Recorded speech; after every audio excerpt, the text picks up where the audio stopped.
আজকে আপনাদের সাথে ইলিশের খুব সাধারণ একটি রেসিপি শেয়ার করব। রেসিপিটি সাধারণ হলেও আমাদের বাঙালিদের সবারই অনেক বেশি পছন্দের একটি রেসিপি। রান্নাটি করার জন্য আমি এখানে একদম ফ্রেশ চাঁদপুরের ইলিশ নিয়েছি। এই ইলিশ মাছটা ইলশেবাড়ি পেজ থেকে নেওয়া। আপনারা চাইলে কিন্তু এরকম ফ্রেশ চাঁদপুরের ইলিশ নিতে পারেন। ফেসবুক পেজের লিঙ্কটা দেওয়া থাকবে ডিসক্রিপশন বক্সে, আর ফোন নাম্বারও দেওয়া থাকবে, আপনারা চাইলে অর্ডার করতে পারেন। আর এই মাছটা কিন্তু একদম ফ্রেশ ছিল, কাটার পর আপনারা হয়তো দেখেই বুঝতে পারছেন। আমি এখানে মাথা লেজ বাদে 7 পিস নিয়েছি, ভালো করে ধুয়ে তারপর পানিটা ঝরিয়ে নিয়েছি। দিয়ে দিলাম এখানে লবণ স্বাদ মতো, আর দিয়ে দিচ্ছি এখানে আধা চা চামচ হলুদ গুঁড়ো। এখন লবণ আর হলুদ গুঁড়োটাকে ভালো করে মাছের সাথে মাখিয়ে নিব। মাছে কিন্তু কিছুটা ডিম হয়েছিল, তো আমি ডিম সহ টুকরোগুলো করে নিয়েছি। আপনারা চাইলে কিন্তু ডিমটা আলাদা করেও টুকরোগুলো করতে পারেন।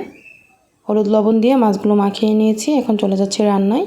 চুলায় একটা প্যান বসিয়ে দিয়েছি। প্যান গরম হয়ে যাওয়ার পর 2 টেবিল চামচ দিয়ে দিলাম সরষের তেল।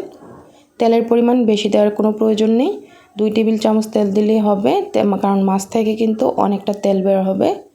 এখন আমি সবগুলো মাছ একে একে দিয়ে দিলাম। মাছগুলো দেওয়ার পর অপেক্ষা করব 2 মিনিট।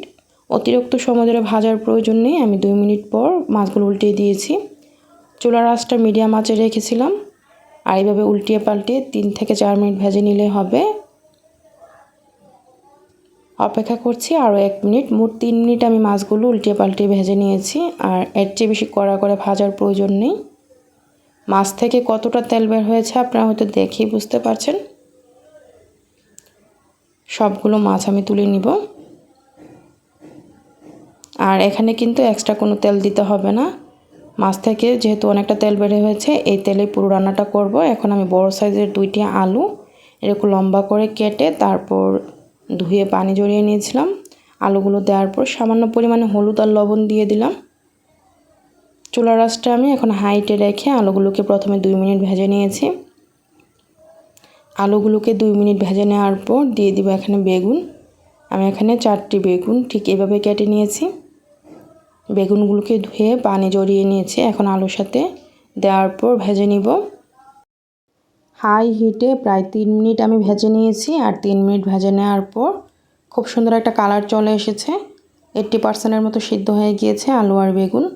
এখন দিয়ে দিব স্বাদ মতো লবণ, 1 চা চামচ মরিচ গুঁড়া, 1 চা চামচ হলুদ গুঁড়া, আস্ত কিছু কাঁচামরিচ। আপনারা চাইলে কিন্তু মরিচ গুঁড়ার পরিবর্তে এখানে কাঁচামরিচ ফালি করেও দিতে পারেন।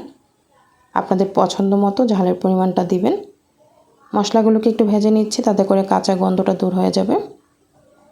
এভাবে নেড়ে চেড়ে মশলাগুলোকে একটু ভেজে নিয়েছি। এখন পানি দিয়ে দিব এখানে। আমি এখানে পানির পরিমাণটা বাড়িয়ে দিচ্ছি, 4 কাপ দিচ্ছি। আজকের রান্নাটা কিন্তু একদম ঝোল হবে, মানে পাতলা ঝোল হবে, তাই এখানে আমি 4 কাপ পানি দিয়েছি। তবে আপনাদের পছন্দ মতো পানির পরিমাণটা দিবেন। যদি ঝোল কম খেতে চান পানির পরিমাণটা কমিয়ে দিবেন। এখন আমি দিয়ে দিব সবগুলো মাছ এভাবে দেওয়ার পর চুলার আঁচটা কিন্তু একদম হাইটে রেখে তারপর ঢাকনা দিয়ে ঢেকে রেখে দিব। আমি এইভাবে রেখে দিচ্ছি প্রায় 7 থেকে 8 মিনিট। 7 থেকে 8 মিনিট পর ঢাকনাটা তুলে নিলাম। এখন আমি মাছগুলোকে উল্টিয়ে দিব, যাতে করে দুপাশ দিয়ে তেল মশলা ভালো করে মাছের ভিতরে যায়।